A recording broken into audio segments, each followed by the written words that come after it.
Today's episode of the podcast is going to be an interesting one that's a little different than my normal content. It will still center around the strange and scary, but in a very specific and interesting way.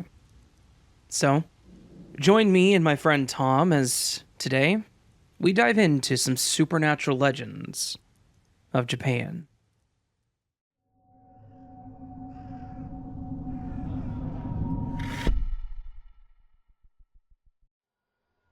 Now, I absolutely love a good scary urban legend, but even by my standards, Japan has some very intense and terrifying ones floating around within their zeitgeist. Tales such as the teke-teke, the halved woman ghost that relentlessly crawls in chase of her prey, Gazu, the cow-headed beast that guards the gates of hell, or the kunekune, being described as having a thin white paper or fabric-like form that appears in open fields on very hot days. I, for one, am very much in love with Japanese culture, and am very much looking forward to exploring and sharing some really scary and interesting Japanese urban legends with you all. So let's get started, shall we? Legend 1. Inunaki Village. I think that most countries around the world probably have little stories and legends about mysterious or creepy towns or communities that you should stay away from, not visit, and definitely not stop for gas in. In Tom's specific area, it's a small town called Humansville, but I digress. But I've never heard of one so infamous and terrifying that the government itself has made laws and issued decrees saying that said town and community does not exist and should not be sought after. Well, in Japan, there is a legend about a village, Inunaki Village, that is so far beyond the pale that the Japanese government has told people not to seek it out, saying it does not exist or must not be found. Do I have your attention now? I hope so. It's pretty strange to take the approach of both it does not exist and it must not be found. I can only assume that both statements were made at different times by different individuals who were talking about this terrifying enigma of a village. So I can already hear you asking, but what about this village is so scary that a governing body wouldn't bother issuing statements and passing laws to deter people from looking for it? Well, I'm so very glad you asked because, my friend, this is one of the most notorious urban legends in all of Japan. Inunaki Village is said to be a small village in the Fukuoka Prefecture, specifically east of Inunaki Mountain, and near the most upstream tributary of Inunaki-gawa. The village is said to be quite small, and very easy to miss. Now, I'm not sure just how familiar with the Japanese language some of you might be, so let us dive into a little etymology here and see if there are any clues in the name of this village that may provide a clue as to why it's such a taboo place. Now, Inunaki is made up of two distinct words. First is Inu, which you may or may not know translates to English as dog. Secondly, we have the word Naki, which means to cry or make a noise. So, Inunaki would roughly mean dog howling or dog barking. So far, there's nothing here to really raise any red flags, so we'll have to look more into the history of this enigmatic village to find out why even the government has taken steps to keep people from seeking out this community, especially when such a specific idea of where it is located exists. So, history would tell us that Inunaki Village was a very small town that was abandoned in the wake of World War II. It has, officially at least, not been touched since then. The rumors also go that no electronic devices will even work properly when on the trails that would allegedly lead to the village. In the wake of the abandonment of the village, it is said that signs began to appear along the trails leading to Inunaki that read, "All laws of Japan and human decency do not apply here." You see, for centuries before World War II, which might be a little hard for listeners in the US to wrap their heads around, Inunaki Village was what I think could be defined as a non-conformist society. While I'm reluctant to say that it was an anarchic society, It certainly did not conform to most traditional Japanese or any other civilized society's values. Things that would be considered taboo in most places were readily practiced, if not encouraged here. Incest, cannibalism, murder, and all manner of depravity is said to have just been the norm here. This nonconformity in a culture where standing out is the quickest way to become ostracized would certainly lead to people developing some pretty strong ideas about what was going on out there in Fukuoka. It's kind of sounds like the culture of Inunaki Village would have been based on some kind of reverence for the strong, in which if you were strong enough to do whatever you wanted to someone, then it was permissible, and the only thing that would stop you would be if the person you were trying to, quote, victimize were strong enough to stop it. This is all speculation, of course, but it would be my job to try and bring some kind of knowledge or theory here to help make sense of this very extreme tale. I thought it would be kind of cool to insert a true story about Inunaki Village in here if I could find one, and I actually found a true crime that is associated with the Inunaki Tunnel, which was built in 1956 in order to help commuters cross the mountain with more ease.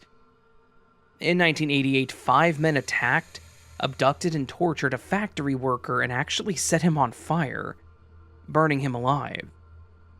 The story has led to the rumors of Inunaki Tunnel being one of the most haunted places in Japan, and I think it would be understandable if it were haunted after such atrocious things being committed here.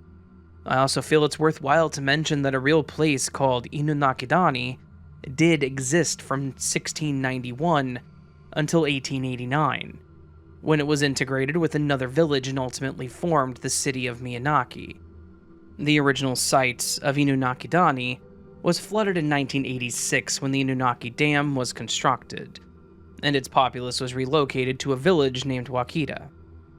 However, this village is also unrelated to the story of legend, but because they share a name, I did want to make mention of it just to get ahead of things. Yes, Tom does his research, and then pats himself on the back when he does, apparently. While a town or village like this set anywhere in the world would be scary to the other citizens of the country, but in a nation that values conservatism and conformity like Japan, the notion of such a place is true nightmare fuel. I think the depths to which the idea of such a place shakes the Japanese is communicated loud and clear through their use of their bureaucracy to dissuade anyone from seeking this place out. Though for me, it would not take a government decree or a law to tell me that seeking out such a place would be incredibly unwise for an outsider.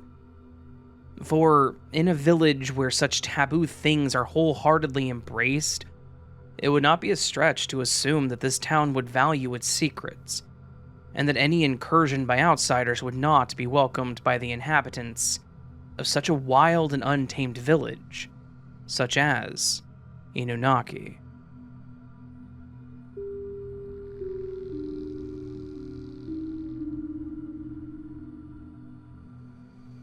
Legend 2, Kuchisake-Onna. This is one of my absolute favorite urban legends from Japan. I know it's incredibly popular, and nearly every other horror channel on the planet has done something on this one. Well, now it's our turn. So let's take a look at the sinister Kuchisake-Onna to see if we can find any clues as to her origin. The slit-mouth woman, or Kuchisake-Onna, is often referred to as a malicious spirit, or onryo, although many often refer to her as a contemporary yokai, which, for people unfamiliar with the term yokai, are like cryptids or fae. You could almost equate them to demigods, also, if you really want to simplify it. The legend of Kuchisake-Onna itself actually dates back to the Edo period in the 17th or 18th centuries, although the more contemporary form only emerged in 1978, and did not become more widespread until 1979, when several newspapers began to run stories about the legend, and started something of a small-scale panic, where children were not allowed to walk to school alone, and, as such, people began to walk in groups of adults and children to and from the schools. However, by August, everything seemed to have run its course, and things kind of went back to normal. The earliest newspaper to report sightings of a masked woman disfiguring and killing people was printed in January of 1979 by, and I apologize if I mispronounce this, the Gifu Nichi Nichi Shinban, which is a newspaper located in Gifu Prefecture, located roughly halfway between Kyoto and Tokyo, to give you an idea. But it speaks of a woman wearing a surgical mask approaching people and asking, "Watashi kirei?" Or literally, "Am I pretty?" From there, what we kind of know as the legend of Kuchisake-Onna is laid out in the newspapers. Prior to the newspapers picking up and running with the story, it was said that it was children that were passing on tales of the slit-mouthed woman. And even after the newspaper began to circulate the tale, no one seemingly knew of any actual victims of this monster. Then, in June of 1979, several kilometers from Gifu, where the stories had seemingly begun in Hyogo Prefecture, in the city of Himeji, a 25-year-old woman dressed as Kuchisake-Onna was arrested by the local police. And she was wearing the mask and carrying around a kitchen knife, which she was brandishing to scare passerbys to great effect. The legend itself goes that Kuchisake-Onna was a woman that was horribly disfigured in her life. The most popular version in Japan goes that she was maimed during cosmetic surgery, or the result of being attacked by another woman jealous of her appearance, oftentimes her sister. In other common versions, Kuchisake-Onna was a promiscuous woman. In many versions, the lover of a samurai that was always fighting, and during his absence she would, seek the comfort of other men. And once the samurai learned of her infidelity, he flew into a rage and inflicted on her the horrific facial wounds that are her trademark. Now, an encounter with Kuchisake-Onna would most likely play out should you encounter her during a lovely trip to the land of the rising sun. And then a woman wearing a surgical mask would approach you and ask you if you think she's pretty. If you say no, she will kill you immediately with a pair of scissors. If you respond yes, she will remove the mask and reveal the horrific slits in her face and ask you if you think she's pretty now. If you say no, again, she'll kill you with her scissors. If you say yes, then she will make you pretty like her and cut your face just like hers. So, it kind of feels like a catch-22 situation, right? Well, let me explain a little something about Japanese legends such as this one, where you're presented with two choices of A and B. Your best bet of survival is to choose option C. Yes, there is always an option C. There are other ways it's said you can survive an encounter with Kuchisake-Onna, as she is said to be able to run extremely fast and, by some accounts, even float over obstacles to track her victims like a terrible bird of prey. One of these methods says that she will not chase a person if they run inside either a record store or a cosmetics store. It's also rumored that she cannot, or will not, chase someone higher than the second floor of a building. So, if you try to escape her this way, make sure to run to at least the third floor. Some people say that she dislikes the men's hair gel known as pomade, and that if you sing pomade 6 times, she will go away. If you're worried that you may have an encounter with Kuchisake-Onna and want to plan ahead, you could write pomade on the palm of your hand or on the soles of your shoes to help ward her off. Finally, you can try sprinkling some around you like a protective salt circle in order to ward her off. If you tell the Kuchisake-Onna that she is alright or average, or just give a generally neutral answer, she'll become confused, just long enough for a person to escape her. This is kind of a common and recurring theme across many Japanese legends, where the most non-committal answer will usually buy you enough time to escape and save your own life. Kind of like the most ambiguous answer will usually get you out of the situation. Telling her she is pretty would probably fall into the category of being patronizing, or just obviously lying to her, trying to tell her what she wants to hear. Saying she is not pretty, while maybe true, is just rude. So, the middle ground would appear to be the safest in case of having an encounter with any Japanese creatures that present you with choice A or choice B.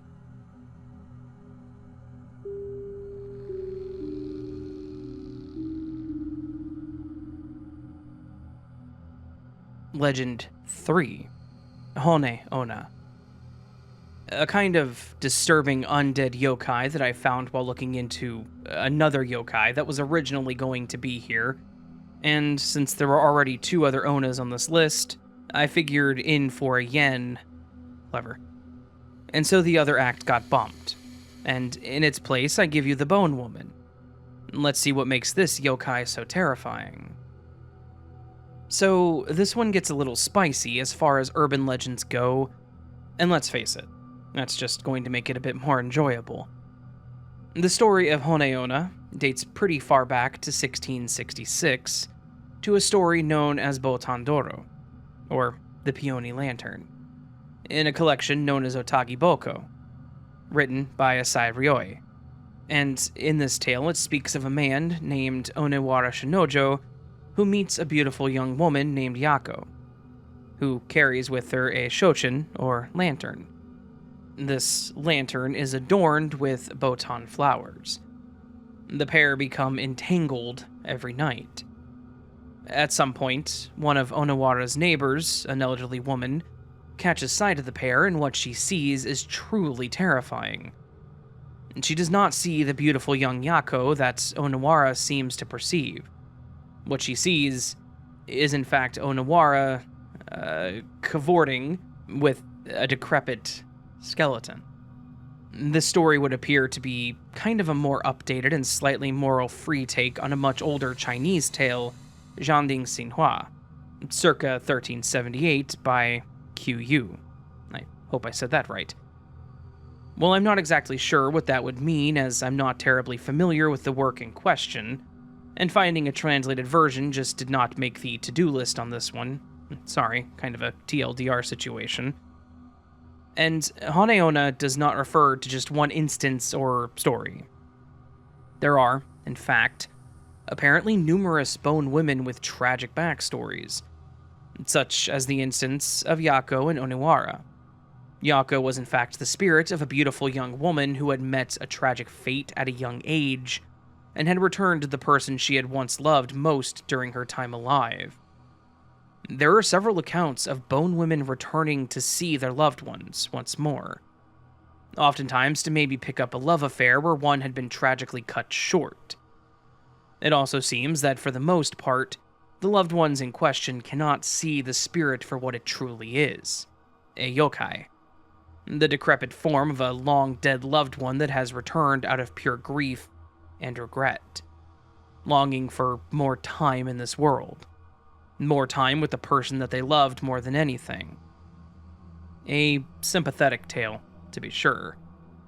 While not an outright malevolent or vengeful creature, Onna is a yokai.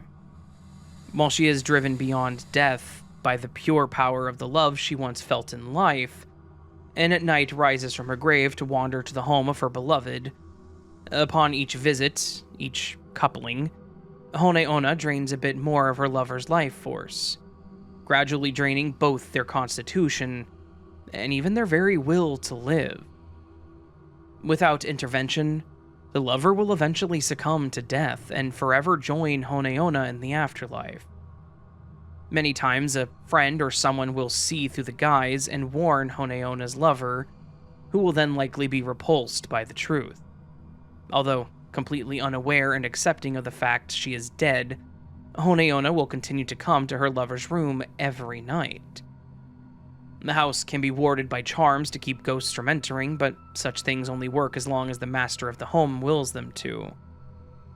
As Onna's body becomes more decayed, the illusion of her allure becomes more powerful, and she becomes all the more enticing, and eventually most give in and allow her in one final time, only to then join her in eternity. I find it incredibly interesting that her appearance to the people who love her is as it was in life, a young and beautiful woman untouched by age or death. Only people whose feelings are unclouded by love or those of a very powerful religious faith can see Onna for what she truly is, the rotted and fetid corpse. It's also said that when in the presence of a high priest, Onna will collapse and fall to pieces. I think that Onna's motivation is truly interesting, especially in the land that produced the yandere archetype, because her motive is not malicious. It's not driven by hate or revenge. Her sole motivation is love. What in life may have been a perfectly normal and pure love, in death is twisted into something far darker, something dangerous, possibly more so because Onna does not realize that she is in fact dead. Even should her lover reject her, she will continue to come see them every single night when she arises from her grave. I think it's safe to say that by the time Onna is rising from her eternal rest and wandering around until she finds the home of her lover, we're not dealing with love or true passion. No, we're dealing with obsession. And not even that kind of obsession where she is determined and actively thinking the old, "if I can't have you," but in her woeful state, Onna does not see anything she is doing as wrong or harmful. She is merely following the same kind of impulses she would have in life, albeit perhaps with a teensy bit more gusto. I think the fact that she is neither setting out to cause harm, and because she does not realize that she is in fact causing harm and going against the natural order, only makes the story even more tragic. And, let's face it, kind of beautiful.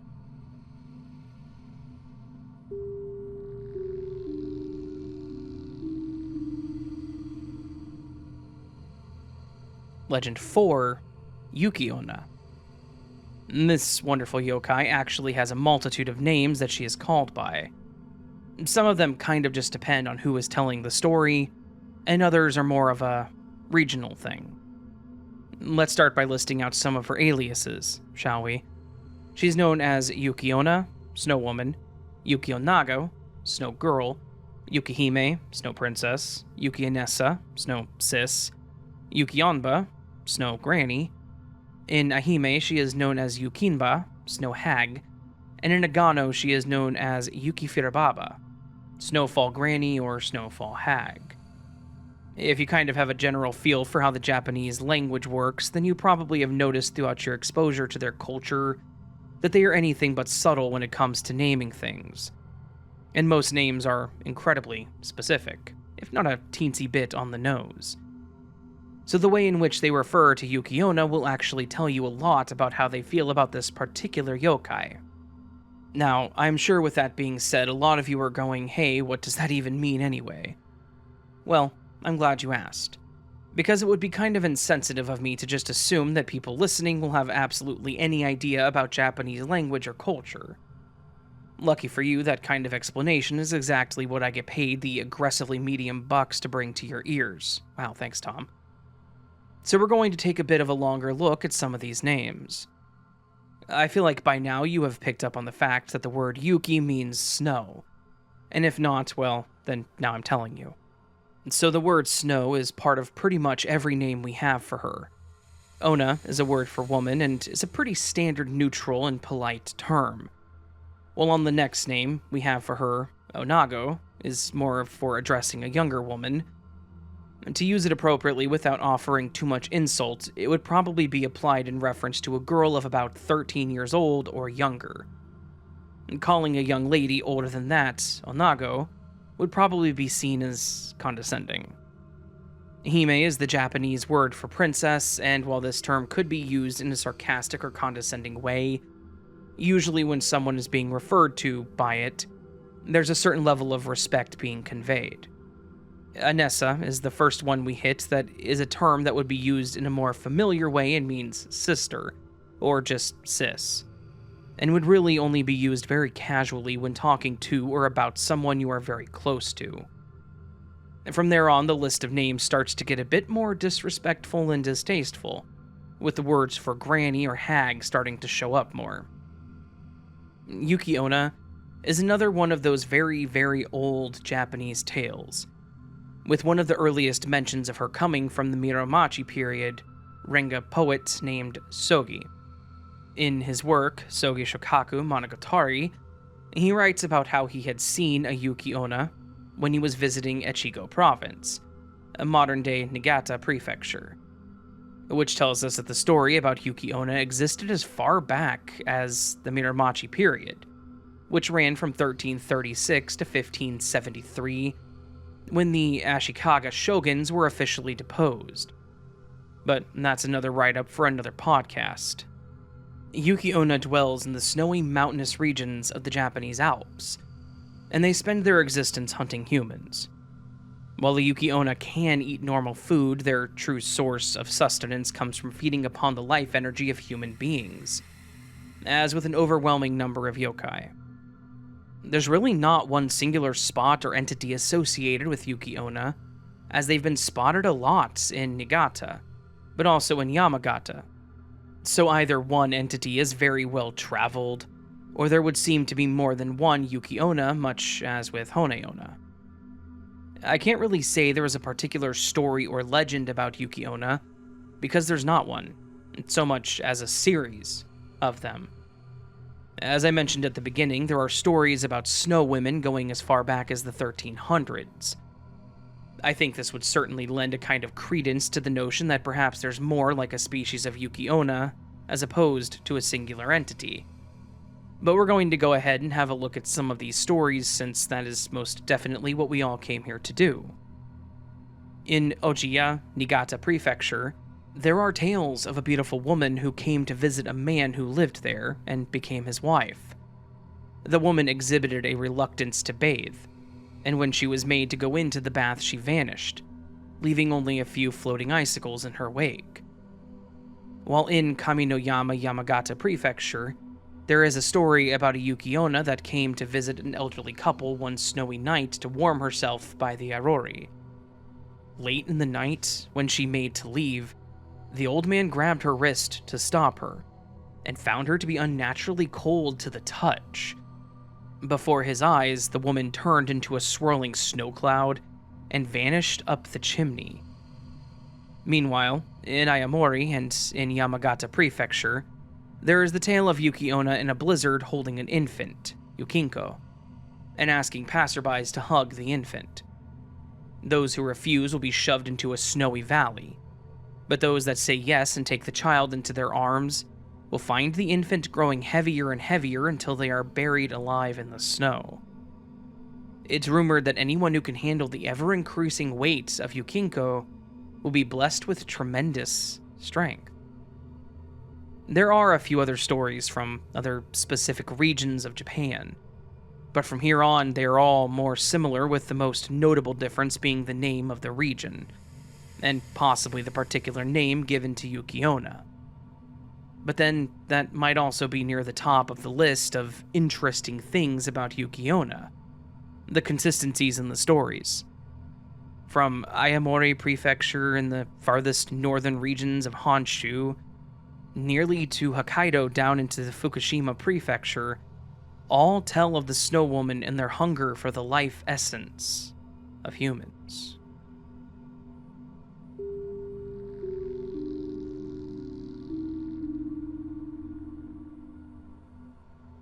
Legend 5, Hachishakusama. I would be hard-pressed to explain just exactly why this is one of my absolute favorite Japanese urban legends ever. Perhaps it's because this particular yokai has a lot of similarities to my favorite American urban legend, Slender Man. Hachishakusama fulfill much the same role in Japanese legend that Slender Man does in American legend, in that they're both primarily used to frighten children into behaving or conforming to what their parents and authority figures tell them to. Ms. 8 feet tall, or Hachishakusama, has a habit of preying upon children almost exclusively, and once she has decided that she likes you, there is very little one can do in order to protect oneself from the powerful specter. Some people believe that if you are ever liked by Hachishakusama, that the only way to ever be safe from her is to leave Japan entirely and to never return. The descriptions of Hachishakusama more or less depict her as some kind of a very beautiful woman with dark and soulless eyes, wearing a white dress and wide-brimmed hat. In some versions, she wears sandals upon her feet, and in others, she is barefoot. One thing that never changes is her height, because why would we get subtle with the naming of things at this point, right? The other detail that seems to never change is the distinct po sound that she makes whenever she is near. And when it comes to abilities, well, Hachishakusama definitely has quite an impressive list of them, including supernatural charisma and immortality. As with most of the yokai, as they exist in popular myths, Hachishakusama also has the ability to feed upon a person's life force. It is believed that Hachishakusama chooses to target children because they're smaller and easier to control and take advantage of, at least more so than an adult, as children are still very dependent upon their family for security. As such, Hachishakusama will draw upon another ability in her arsenal, and will often impersonate a child's family members when she attempts to take them. No one really knows where she takes the abducted children, or how she transports them, but it's safe to assume that it's through some kind of teleportation ability the yokai may possess. Once Hachishakusama has liked a child, she will then begin to stalk that child for days, and sometimes months, as she learns the child's routine from a distance, observes any interactions between the child and their family, and also beings to take note of the mannerisms, voice, and appearance of any trusted adult within the child's orbit. One can assume that it goes through the trouble of learning the adults, so she can imitate them later and possibly lure the child away. As opposed to some of the other entrants in this little list, Hachishakusama is on the newer end of the spectrum, with stories pertaining to her really only starting to become known around 2008, when she began to appear in creepypasta-style stories, emerging as roughly the same time similar stories about Slenderman really began to become popular in the United States. While one might think that the po sound that she makes when she is nearby may serve as some kind of useful warning that she is nearby and on the hunt, it'll startle you to know that in fact, just because you hear the po po po of Hachishakusama, not everyone else can hear it. And if you hear it, then it's already too late for you. So, if you're ever enjoying a day in your quaint little Japanese garden and happen to catch the scent of flowers, see a wide-brimmed hat, you may want to be on alert. And pray to whatever deity you believe in that you don't hear po, po, po.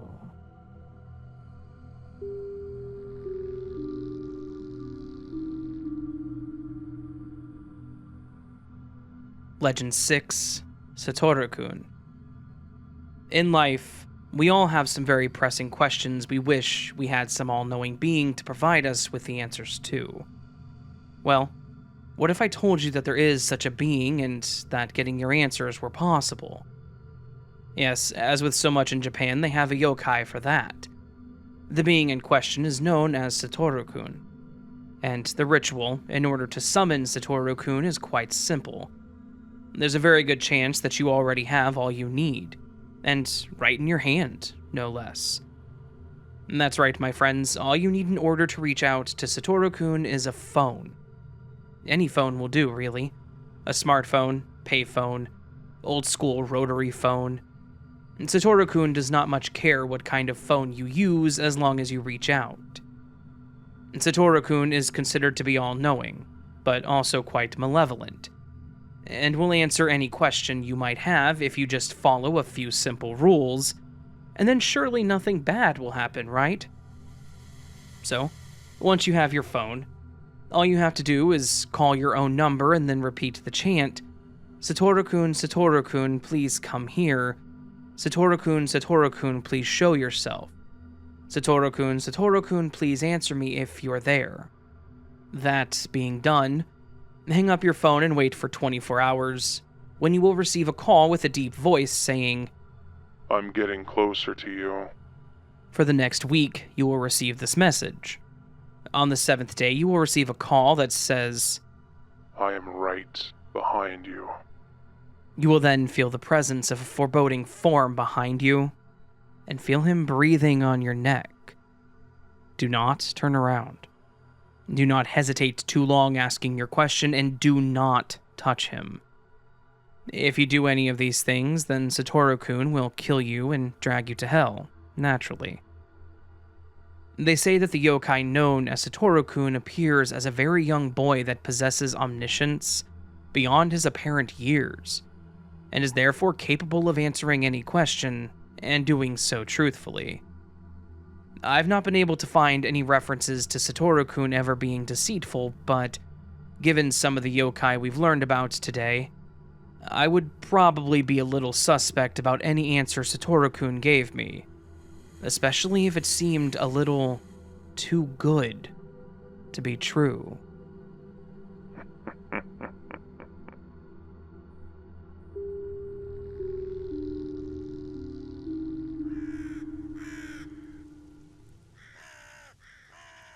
So that, my friends, was a write-up collection of some supernatural legends of Japan.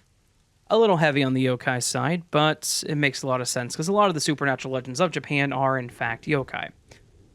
Hopefully, you all enjoyed this collection of stories. I did. Had a chance to do a little bit of sound editing for once on an episode, like I did there in the last two. I don't like to do sound editing too much, but it was fun. Hopefully, you all don't dislike it or dislike the fact that I did it. These are urban legends. If it was true crime stuff, I obviously wouldn't have done that. Maybe the phone sound, but I wouldn't have done the fun stuff. Anyway, I don't know why I'm justifying this. Hopefully you all enjoyed this collection of supernatural legends of Japan. If you did, please consider liking the video. If you're new to the channel and liked what you heard, consider subscribing. Also, send me some ideas if you have some urban legends of anywhere around the world you want done. Tom and I have several plans to do more things like this, so something fun, Something to break up the monotony of true, scary stories, so, yeah. You can also leave me a comment if you'd like, if you enjoyed the content that I did there, all the stuff. You are free to listen to the podcast on other platforms, such as Spotify, Audible, Apple, and others, wherever it is. You can join Patreon memberships and early access content like this and other content, depending on what you want to sign up for. And the other thing you can do for me is just continue being the amazing and lovely person that you are. All that said, my friends, I hope you have a wonderful day. I hope I see you again here very soon. But until then, remember that you are loved, you are valid, you are important, you are the best you that you can be. Don't forget it. Until next time, much love, and sleep well.